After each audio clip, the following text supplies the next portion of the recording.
әжім түсіп, терінің құрғауы осы майда еритін витаминдердің сізге жетіспеушілігі нәтижесінде болып келеді. Қайырлы күн достар, тәніне саулық іздеген жандар. Мен жалпы тәжірибелік дәрігер Фариза Жанғалиқызы. Бүгін сіздерге бауырдың қызметінің бұзылғандығы және оның белгілері туралы айтатын боламын.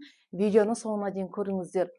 Бізде бәрімізді Аллах тағала әрбір органның бізде бір өзінің ерекше орны бар және ерекше қызметі бар.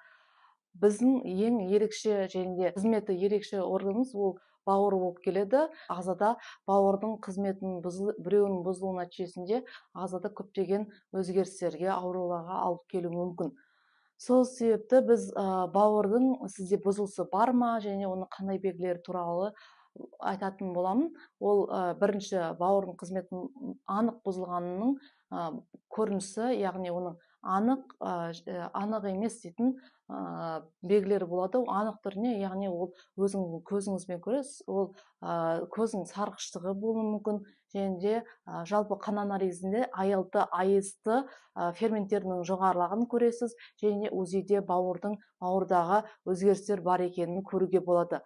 Ал және де бізде ағзада тәулік бойы бауыр арқылы қанның сүзіліп отыру нәтижесінде ағзада бүкіл токсиндер және де керек емес заттар бауыр арқылы шығарылып отырады. Гормондардың және де басқа да гормондардың метаболиттері, майлардың және де басқа да токсиндердің метаболиттері бауыр арқылы, яғни өт арқылы шығып отырады.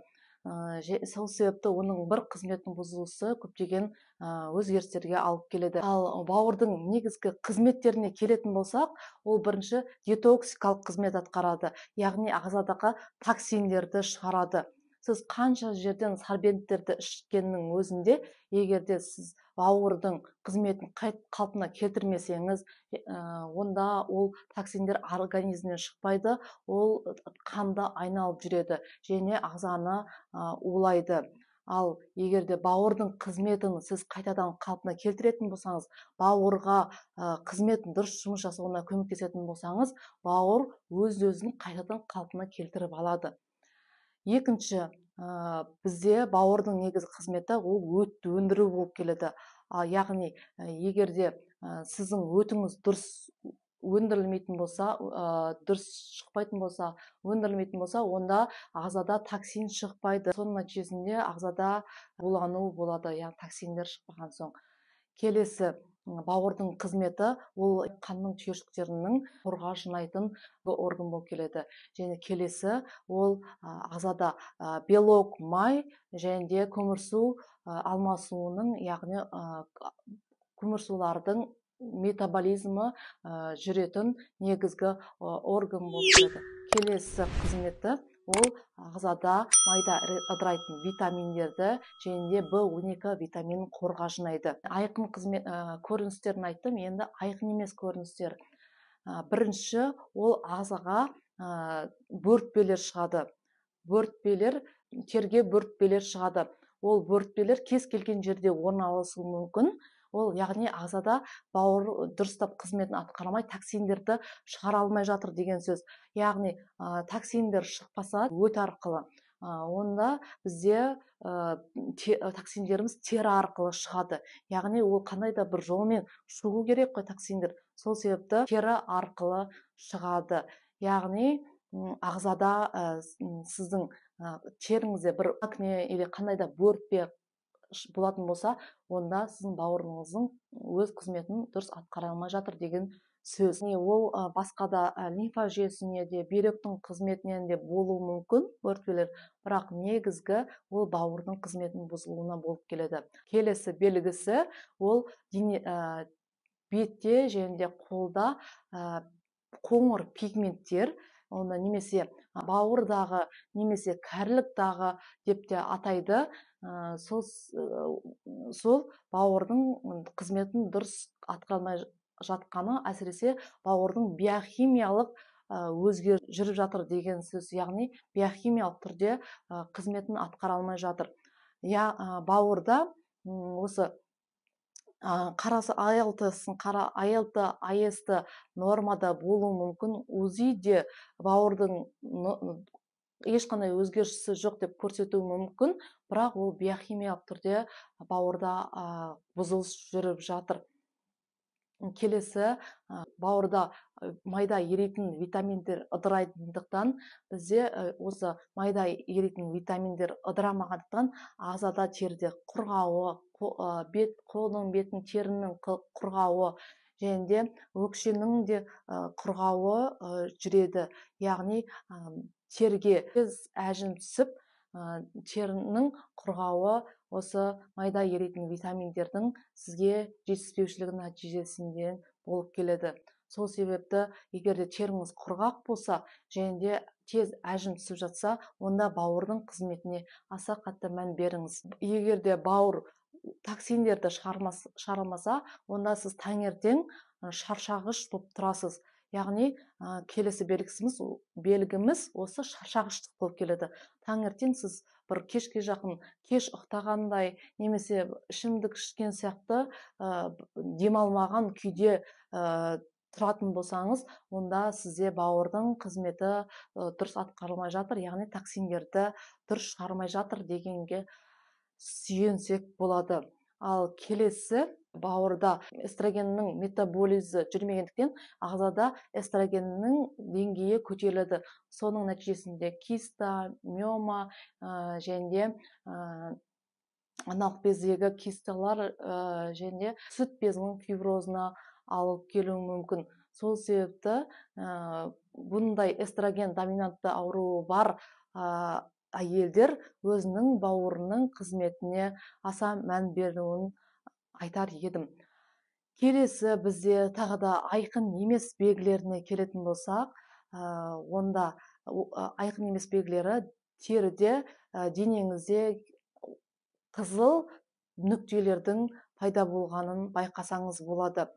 Бұл да бауырдың биохимиялық қызметі бұзылғандығын көрсетеді. Яғни бұл да бауырдың қызметінің бұзылғанын көрсетеді. Бізде енді келесі мен сіздерге осы белгілер туралы айттым. Егер де сіздерде осы мен айтқан белгілер бар болатын болса, онда комментарияға жаза кеттіңіз.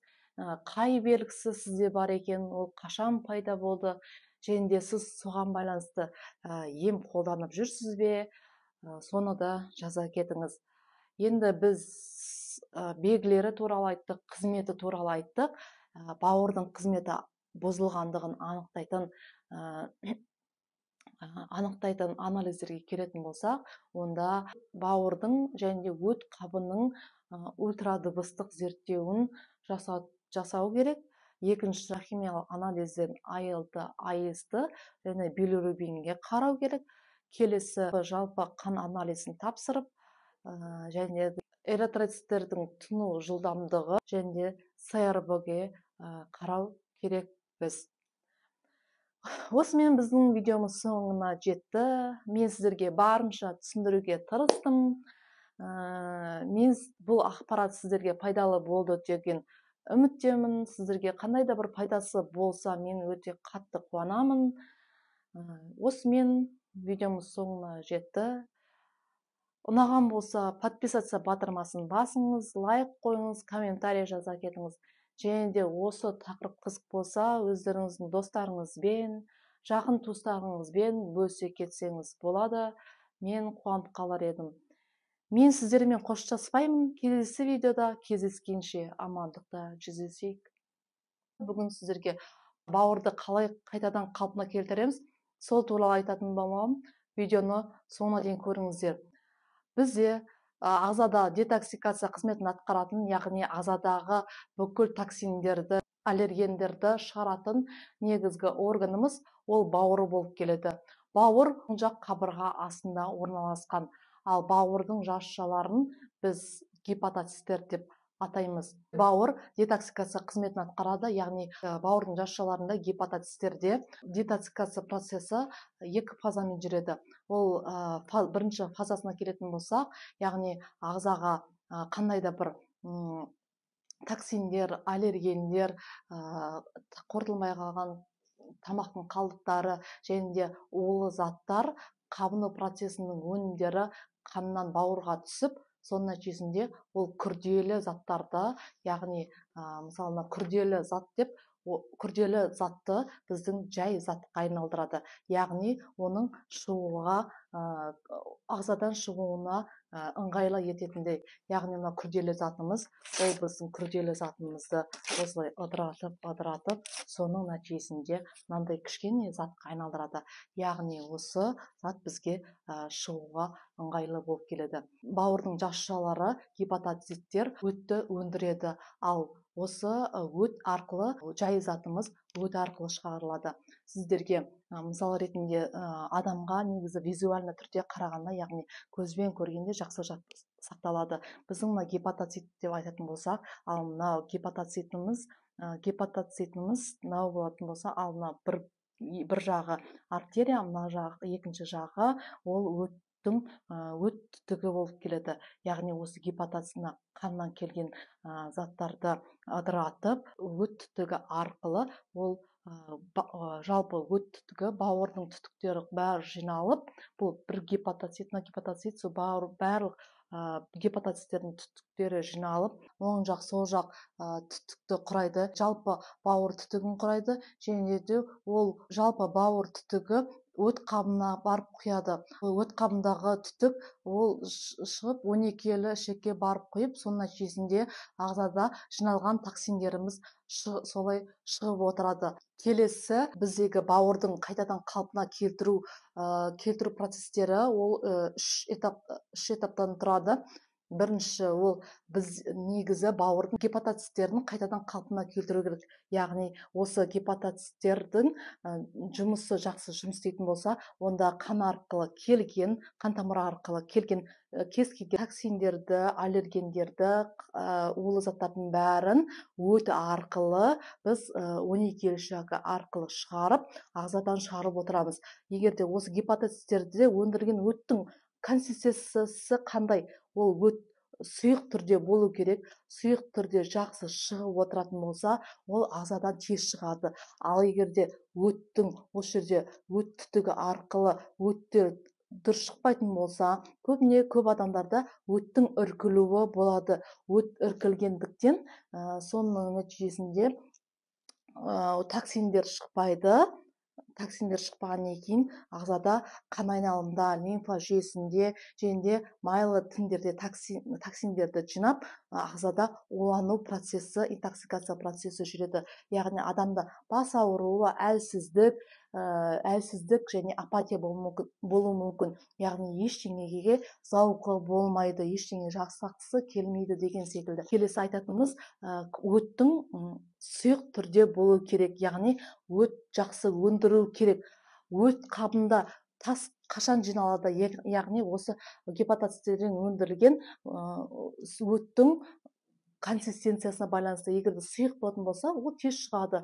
Ал егер де қоймалжың түрде болатын болса, егер де уақыт өте келе дұрыс тамақтанбайтын болсаңыз, және де қандай да басқа да инфекциялық процестер нәтижесінде өт дұрыс шықпаса, ол қоймалжың болатын болса, өт қабында өт қоймалжыңданып, ол тасқа айналуы мүмкін. Яғни өт қабындағы тастың пайда болу себебі, ол осы бірінші себебі, яғни осы бауырға байланысты болып келеді, бауырдың гепатоциттерінде. Ал және де өт қабының өзінде қабыну процесінен болуы мүмкін, бірақ негізі осы бауырға байланысты болып келеді. Бірінші айттық, ол гепатоциттердің жұмысын қайтадан қалпына келтіру керек. Екінші, осындағы өндірілетін өттің консистенциясына байланысты дедік. Ал үшінші, сіздерге визуально көрсететін болсақ, мысалы мына қарапайым біздің өт қабы десек, яғни осында түтік болатын болса, түтік 12 ішекке соның шығуын жақсарту керек. Егер де осы өт қабында өтіміз іркілетін болса, адамда интоксикация процесі жүреді. Соның нәтижесінде адамда осы токсиндер қайтадан қан айналымына өтіп, адамда бас ауруы, әлсіздік, сондай апатия белгілерін болады. Яғни осы өтті алдыңғы сабағымда мен айтқам, өтте іркілетін болса, осы токсиндердің әсерінен бетке, акне, алдыңғы байланысты видеомда айта өткем, что ағзада осы өт іркенуі нәтижесінде терге акне пайда болу себебінде өт қабына өтке байланысты болып келеді. Біз осы этаптардың бәрін дұрыс жасайтын болсақ, онда біз бауырды, яғни тазалау процесі деп те атасақ болады. Біз бауырды тазалай алмаймыз, просто жұмысын қайтадан қалпына келтіретін болсақ, онда бауыр өзін реттеп, жұмысын қайтадан қалпына келтіріп, өзін тазартып алады. Бірақ, яғни осы реттілікпен біз орындайтын болсақ, бауырды тазалай алады екенбіз. Келесі айтатынымыз, біздің көп адам мән бермейтін, яғни бізде бауырдың жұмысына витаминдердің рөлі өте күшті. Яғни ағзада қандай да бір витамин жетіспеушілігі нәтижесінде бізде бауырдың жұмысы дұрыс жұмыс жасамайды. Яғни бағана айтқан күрделі заттарда жай заттарға толық айналдырмайды. Соның нәтижесінде бауыр дұрыс жұмыс жасамайды. Соның нәтижесінде ол токсиндер ағзадан шықпайды. Токсин ағзадан шықпады деген сөз адамда бас ауыру, әлсіздік. Қайта айтудан шаршамаймын. Токсин ағзадан шықпаса, адамда улану процесі жүреді. Әлсіздік, шаршағыштық белгілері, яғни ағзада көптеген процестердің баяу жүруіне алып келеді. Яғни ағзада В тобының витамині жетіспесе, Д, Е, А, К, магний, цинк, селен қайсысы біреу жетіспесе, онда ағзада бауыр дұрыс жұмыс жасамайды. Келесі біздің физиологиясын айттық, анатомиясын айттық. Енді біз осыны қалай қалпына келтіреміз бауырды. Соған келетін болсақ, ағзаның дұрыс жұмыс жасау үшін дұрыс тамақтану керекпіз.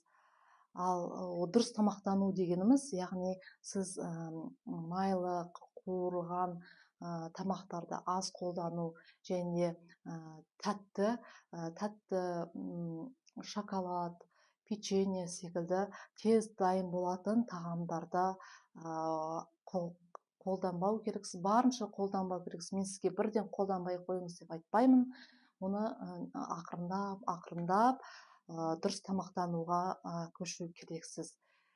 Және де келесі, егер де бәрін дұрыс орындасаңыз, дұрыстап тамақтанатын болсаңыз, ағзаңызды жай көмірсулармен уламайтын болсаңыз, біз келесі емдік шөптерге көшетін болсақ, емдік шөптер ол ағзадағы бауырдың жұмысын қайтадан қалпына келтіреді, бауыр өтті сұйылтады, өттің дұрыс жұмыс жасауына атсалысады және де өт түтігіндегі болатын спазмдарды босаңсытады және де өт қабындағы өттің шығуын және жалпы бауыр мен өттегі өттің дұрыс жұмыс жасауына атсалысады. Ол тұнбаға келетін болсақ, ол тұнбаның құрамында бірінші фармацевтикалық түймедағын 30 грамм аласыз, екінші жалбыздан 30 грамм аласыз, одуванчиктің тамырынан 15 миллиграмм аласыз, жол желкеннен 30 миллиграмм, мың жапырақтан 30 миллиграмм, зверобой шөбінен 40 миллиграмм аласыз. Және осы шөптерді осы пропорцияда алып, жақсылап араластырасыз. Және де таңертең шөптерден жасалған пропорцияның бір ас қасығын алып, оны 800 миллиграмм қайнаған суға қойып, оны тұндырасыз. Тұнбаны 1 сағаттай қойып қоясыз. Және аш қараңғы тамақтанардан алдын 15 минут алдын ішесіз. Және де түскі астан алдын 15 минут алдын, кешкі астан 15 минут алдын осы күн тәулігіне ішіп отырасыз. Және бұны 45 күннен кем ішпеу керек. Және бұл тұнбаның бәрі ағзада өте жақсы әсер етеді. Бірақ бұл тұнбаның жақсы шөптерден жасау керек. Яғни қарапайым аптекадағы емес, арнайы фитоаптекалардан алу керек, немесе фитомагазиндерді тауып, сол жердегі шөптерді алу керек. Және соның нәтижесінде сіздің ағзаңыз жақсы жұмыс жасайтын болады. Екінші, бізде сүт ошаған тұқымдары бауырға ең жақсы гепатопротектор болып келеді. Және де бұл сүт ошаған тұқымдарын сіз бір апта алдын ғана майдаланғанын қолданған дұрыс. Себебі бір аптадан асса, уже бір ай алдын майдаланғанды қолданатын болсаңыз, оның емдік әсері төмен болып келеді. Сол себепті бір апта алдын ғана майдаланғанын қолдану керексіз. Және де бұны бір чайный ложкасын 30 минут алдын тамақтанардан 30 минут алдын қолдану керек. Күніне 2 рет қолданған дұрыс. Және де бұл бауыр циррозында және де майлы гепатозда жақсы көмектеседі. Келесі сұлы тұнбасы, біз 800 мл термос аламыз, соған 5-6 ас қасы сұлы қауыздағын алып, түнде қайнаған тұндырып қоямыз. Түні бойы тұнып тұрады. Бір күн бойы күніне 3-4 рет ішу керексіз. Және де жылы күйде ішу керек.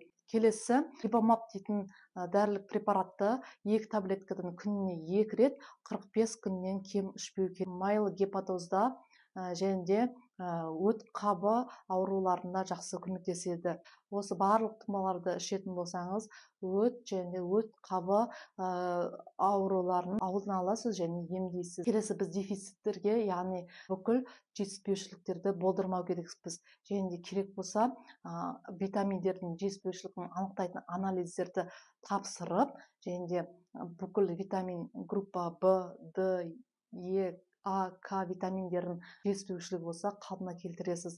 Магний, цинк, селен және де қандай да минералды элементтер жетіспейтін болса, онда оларды да қайта қалпына келтіру керексіз. Себебі бауырыңыз бұл элементтің біреуі жетіспейтін болса, онда дұрыс жұмыс жасамайды. Келесі, бізде бауырдың жұмысын қайта қалпына келтіретін висцералды терапия, яғни іштік терапиясы. Яғни бұны біз бауырдың және де өт қабы орналасқан проекцияда массаж жасау керекпіз. Сіз арнайы өзінің маманына барыңыз, немесе ютубтан висцералды терапия деп, яғни іштің құрылысына жасалатын массаждарды қарап, сол бойынша істесеңіз болады.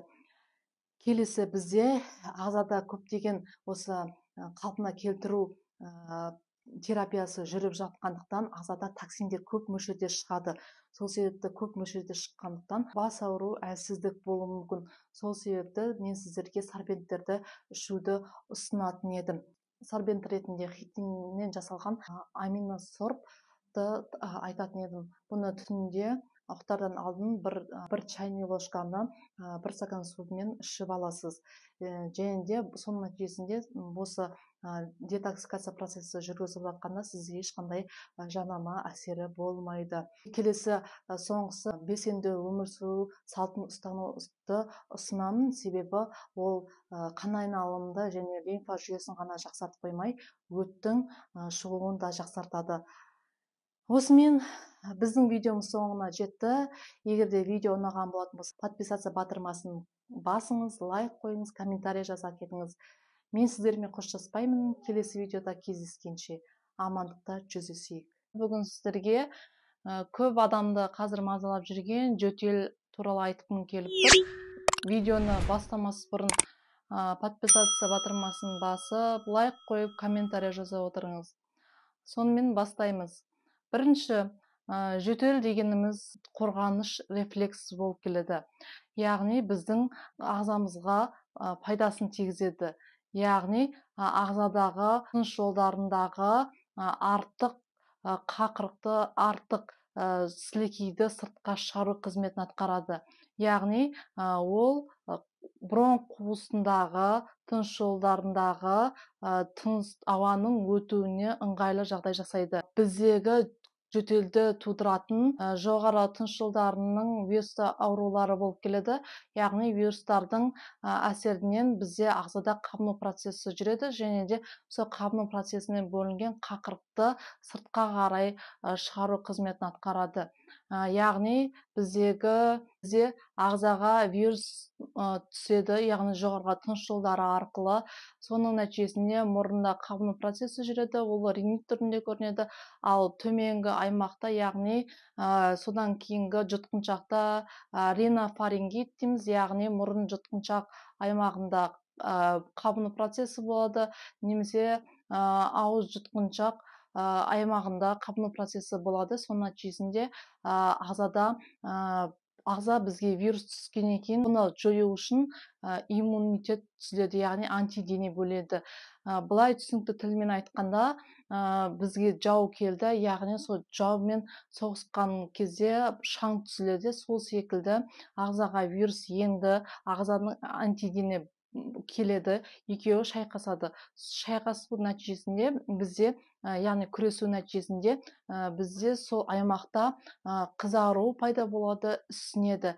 Яғни сол ісінудің нәтижесінде бізде тамағымызда бір нәрсе тұрғандай сезім болуы мүмкін, немесе қышуы мүмкін, ауру сезімі болуы мүмкін. Яғни сол жердегі қабыну процесінің нәтижесінде болып келеді. Ал бұл жағдайда біз арнайы ауру сезім басатын құрамында аналгетика бар таблеткалар немесе пластинкалар сорсақ болады. Ал келесі, біз бұл жағдайда өзіміз шақыратын жөтел болуы мүмкін. Яғни бұл рефлекторлы емес. Мына жерде тұрған кішкене затты шығарып тастағымыз келген секілді болуы мүмкін, бірақ бұл арнайы өзіміз жөтел шақыруымызбен ағза өзінен өзі жөтелден екеуінің айырмашылығы бар. Яғни бұл жерде тек өзіңіз жөтел шақырсаңыз, біздің инфекциямыз, вирусымыз тек қазіргі жұтқыншақта деген сөз. Ал бұл кезде сізде құрғақ жөтел болады.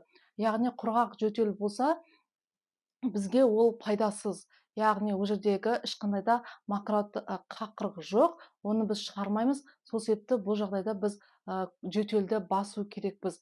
Яғни бұл жағдайда біз құрамында аналгетика бар таблеткаларды немесе пластинкаларды қабылдасақ болады. Жұтқыншақта қабыну процесі жүретін болса, үй жағдайында сіз 1 литр қайнаған суға бір ас қасық соданы саласыз да, соны қатты ыстық күйінде емес, сіздің шышты қабатыңызды күйдіріп жібермейтіндей бетіңізді сүлгі жауып, сол буынымен сіз демаласыз. Яғни сол жердегі қызару қабыну процесін басу үшін. Бірақ сіздің кеңірдегіңізді, шышты қабатын күйдірмеу керек. Және де келесі, ол қабылдайтын стероидты емес, қабынуға қарсы препараттарды қабылдау керексіз.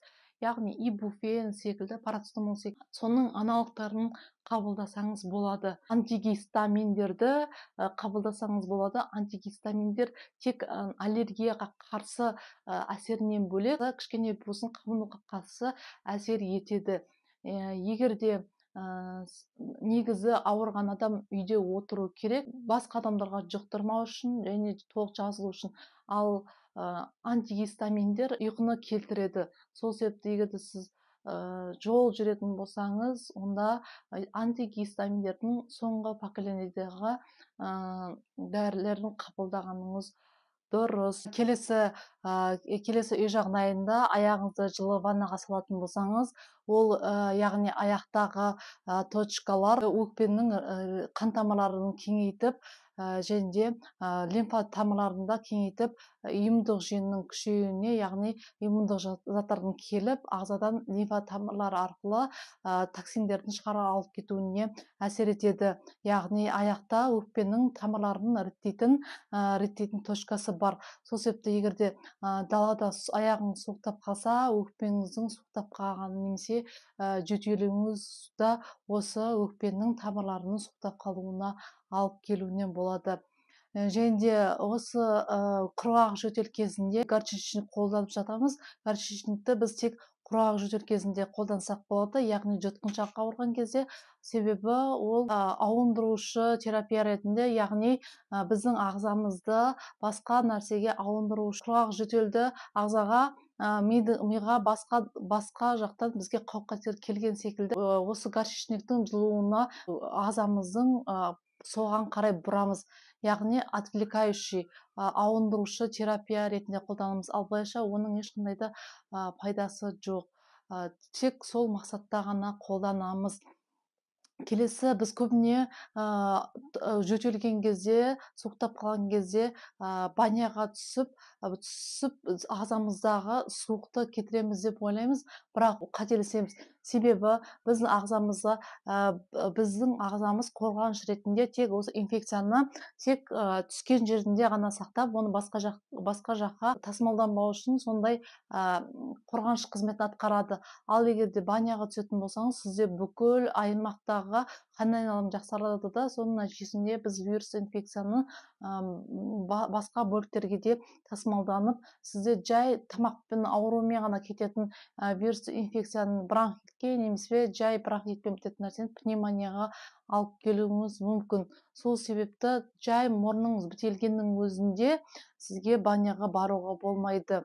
Келесі, яғни біздің вирусымыз күшті болды, және де соның нәтижесінде жағдайымыз жақсармады, керісінше жағдайымыз қиындады. Келесі, жұтқыншақтан кейін көмейге өтеді. Көмейде біздің жөтелдің рефлекс рецепторлары орналасады. Сол көмейде қабыну процесі жүрсе, бізде уже сол қабыну процесінің нәтижесінде және ісінудің нәтижесінде рецепторлар басылады. Рецепторлар басылып, соның нәтижесінде жөтел пайда болады. Яғни біз өзіміз басқармаймыз, бұл өздігінен пайда болатын жөтел. Ал біздегі көмейдегі қабыну процесі жүргендігін, біздің дауысымыздың өзгергенін содан байқасақ болады, біздің қабыну процесіміз уже көмейде орналасқанын. Бұл жағдайда бізде айтқанымдай құрғақ жөтел болады. Құрғақ жөтел бізге ешқандай пайдасын тигізбейді. Бұл жерде, яғни тек катаральный қабыну процесі, бұл жерде ешқандай да бізде қақырық жоқ. Сол себепті бұл жөтелді біз басу керекпіз. Бұл жөтелді баспасақ ешқандай пайдасы жоқ. Бұл жерде ешқандай қақырық шықпайды, просто біздің шышты қабатымызды зақымдайды. Соның нәтижесінде қосымша инфекция түсіп, біздің супер инфекция болып кетуі мүмкін. Сол себепті, яғни бұл жерде құрғақ жөтелді басатын дәрілерді қабылдау керекпіз. Сироптарды, дәрілерді қабылдаған дұрыс. Және де бұл жерде ингаляцияны осы кезден бастап қолдана берсеңіз болады. Келесі, біздегі осы нәтижесінен жағдайымыз жақсарып, біз жазылып кетуіміз мүмкін, немесе жағдайымыз қиындап, одан кейін трахеяға, яғни кеңірдекке өтуі мүмкін. Кеңірдекте егер де қабыну процесі, бұл жерде де тек катаральный болып келеді. Катаральный, яғни бұл жерде құрғақ жөтел болады. Бұл жерде де құрғақ жөтелге арналған біз сироптарды, дәрілік заттарды қабылдау керекпіз. Яғни құрғақ жөтелді қойдыртатын. Бұл кезде біз муколитик дейтін дәрілерді қабылдаудың қажеті жоқ. Себебі бұл жерде бізде әлі қақырық жоқ.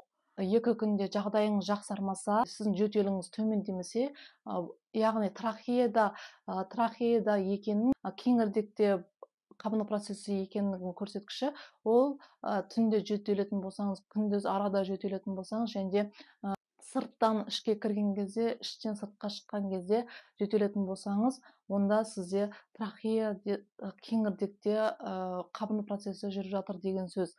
Және де біздің бұл жағдайда жағдайымыз жақсармаса, онда келесі бізде бронхқа өтеді.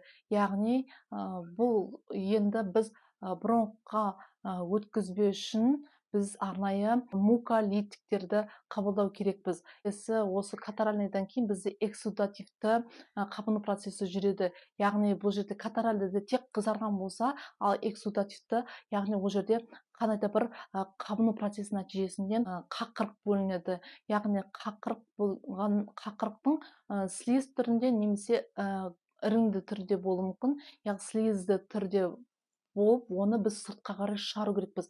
Яғни біздің ағзадағы вирусты инфекцияны сыртқа қарай енді шығару керекпіз. Оны сыртқа шығармайтын болсақ, ол төмен қарай барып пневмонияға алып келеді. Пневмониядан бізде одышка беруі мүмкін. Яғни біздегі өкпедегі газ алмасу, яғни оттегінің ағзаға түспей қалуы мүмкін. Осы түзілген қақырықты енді сыртқа қарай шығару керекпіз. Біздегі трахея, бронхтың қабырғасындағы шырышты қабаттың кірпікшелері болады. Олар өздігінен төменнен жоғары қарай үнемі сілекейді сыртқа қарай шығарады. Соның нәтижесінде егер сіз қақырықты шығаратын муколитиктер, яғни осы қақырықты ерту, яғни біздегі бағана жүрген эксудативті процесті сыртқа қарай шығару керекпіз. Яғни ол бізде қақырық деп аталады.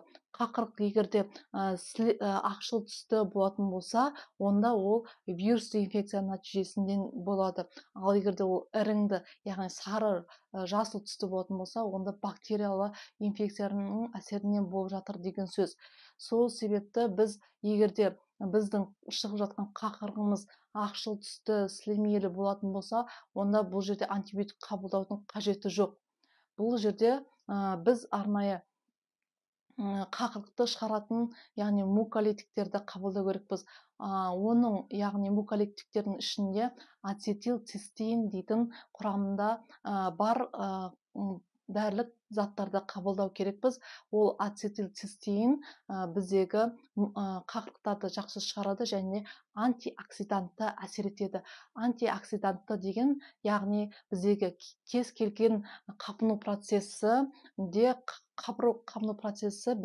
қышқылдандыру арқылы жүреді. Сол ортаны қышқылдандыру арқылы, яғни қышқылды ортада кез келген бактериялар жақсы дамиды, соны басады, яғни қышқылдандыруды басу қызметін де атқарады, қақырықты шығару ғана емес. Сол себепті құрамында ацетилцистеині бар заттарды қабылдау керекпіз. Ал келесі біздегі қабылдайтын препаратымыз, ол құрамында амброксолы бар дәрілік заттарды қабылдау керекпіз. Ол амброксолы бар заттар қақырықты шығарып қана қоймайды, сонымен қатар өкпенің сурфактантты бөлінуіне жақсы әсер етеді. Ал сурфактант дегеніміз не деген сіздерде сұрақ болуы мүмкін. Ол осы біздің бронхтардан кейін альвеола болады. Осы альвеолалар, олар бір қапшық сияқты болады. Бұны шарды үрлеп қойған секілді болады. Яғни сол шардың ішін майлап тұратын бөлінді деп айтсам болады. Яғни олар осы бір-біріне жабысып қалмау үшін, альвеолалар жабысып қалмау үшін сурфактанттар оның ішін суландырып тұрады. Сол затты жақсы бөледі, бөлінуіне әсер етеді. Келесі, егерде қақырығыңыз бронхтарға өтетін болса, онда қақырығыңыз өздігінен көп мөлшерде бөлінеді. Енді муколитиктерді қабылдамай, яғни сізде онсыздақ сізде қақырық көп бөлініп тұр. Ал оны муколитик ішетін болсаңыз, ол көп мөлшерде бөлініп, соның нәтижесінде тыныс жолын бекітіп қалуы мүмкін, яғни одышка беруі мүмкін. Ал одышка дегеніміз, яғни оттегі жетіспеушілігінің нәтижесінен болады. Ол қай жерде болсын, егерде бронхтардың қуысы тарылатын болса, оны одышка береді. Яғни көп мөлшерде қақырық бөлінсе де, ол бронхтың қуысын тарылтып, соның нәтижесінде одышка беруі мүмкін.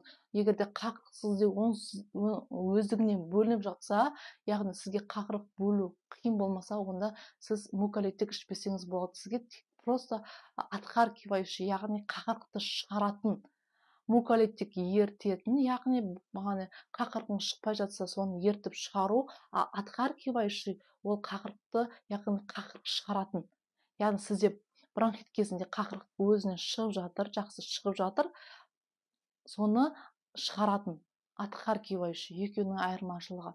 Ал бронхолитик дейтін болса, ол бронхтың қуысын кеңітетін, яғни қақырықтың нәтижесінде бізде бронхтың қуыстары қақырықты қысып, соны шығармай қалуы мүмкін.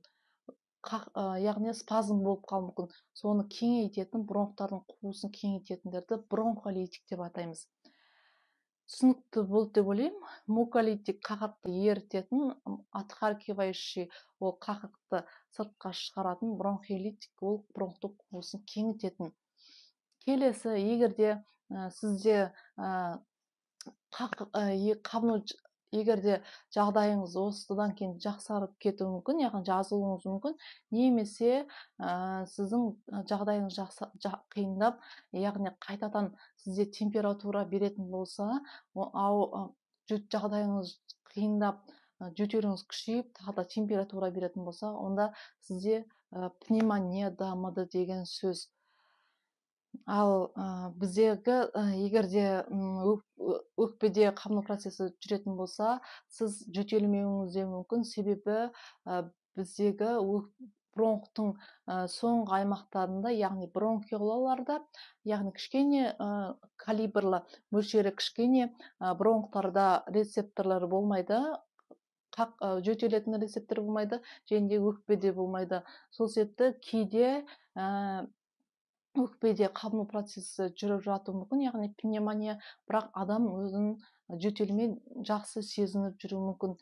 Менің өзімнің практикамда болған, маған 5-6 жасар баланы әкеліп, прививка салдырту үшін, рұқсат сұрау үшін келген, бірақ мен өкпесін тыңдағанымда сықыр естілді, яғни осы өкпеде қақырық бар деген сөз. Сол естігеннен кейін мен анасына айтқанымда пневмония бар деп, анасы мойындамады, ол ешқандай да бізде жөтел жоқ деп, қалай ол пневмония болуы мүмкін деп, менің ұсынысым бойынша рентген жасатып келді. Рентгеннің қорытындысы бойынша оң жақтық төмендік пневмония болып шықты. Яғни бізде пневмония кейде болуы мүмкін, ол жөтелсіз болуы мүмкін, себебі біздегі өкпеде жөтелдің рецепторлары болмайды. Сол себепті мұқият болған дұрыс, өкпені жақсылап тыңдаған дұрыс. Пневмония кезінде одышка болуы мүмкін, ентігу болуы мүмкін, яғни тұншығу болуы мүмкін. Одышка дегеніміз кішкене болсын сізге ауа келіп тұр деген сөз, яғни соны біз ағзаға жеткізу үшін оттегіні адам жиі демалады. Жиі демалу нәтижесінде компенсаторлы түрде өкпеге жеткізу үшін, оттегіні жеткізу үшін, ал удушье, яғни тұншығу, ол яғни мүлде бізде ауа келмей жатыр, бала цианозданып, көкшілденіп кетуі мүмкін. Сол себепті бронхоспазм нәтижесінде біз міндетті түрде ентігу жағдай болса, міндетті түрде дәрігерге қабылдауға бару керекпіз. Бұны үй жағдайында емдеуге болмайды. Немесе оксигенотерапия дейміз, балаға арнайы тыныс алатын оттегі терапиясы жасалу керек болуы мүмкін. Біздегі бронх қуысындағы қақырықтардың құрамында ферменттер болады. Ол ферменттер қақырықты қапшық сияқты былай өзінің мүсінін, яғни формасын өзгертеді. Ал бұл жерде келешекте дамуы мүмкін, инфекцияларының ошағы болып қалуы мүмкін. Және де ол сіздің бронхтың формасын өзгеруіне алып келеді. Сол себепті қақырықты біз тез және де толығымен емдеп тастау керекпіз. Келесі, көп адам мән бере білмейтін ауаны ылғалдандыру. Яғни ауаны біз ылғалдандырып отыру керекпіз. Ол егерде ылғалдандыру аппараты болмаса, бөлмені сүртіп ылғалдандыру, немесе арнайы науқастың қасына сұлы тряпканы қойып ылғалдандыру керек. Себебі егерде біздегі ылғалдандыру болмаса, ауа құрғақ болатын болса, ол тамақты қышытып, жөтелдіріп, соның нәтижесінде шышты қабаты одан сайын зақымдануы мүмкін. Біздегі келесі жөтелдің ол түрі хоблдың, яғни өкпенің созылмалы обструктивті ауруы нәтижесінде бронхиалды астма, немесе үлкен кісілерде жүректің ауруы болатын болса, жүрек насосы дұрыс істемейтін болса, онда өкпеге төменгі бөліктеріне су жиналуы мүмкін. Соның нәтижесінде ұзақ уақыт жөтелуі мүмкін. Бұны қарттық пневмония деп те атасақ болады. Бұл жағдайда басқа белгілері аяқтағы таңертеңгі ісінулері болуы болады. Осымен видеомыз соңына жетті. Егер де видео ұнаған болса, подписаться батырмасын басыңыз, лайк қойыңыз, комментарий жаза кетіңіз. Мен сіздермен қоштаспаймын. Келесі видеода кездескенше амандықта жүздесейік.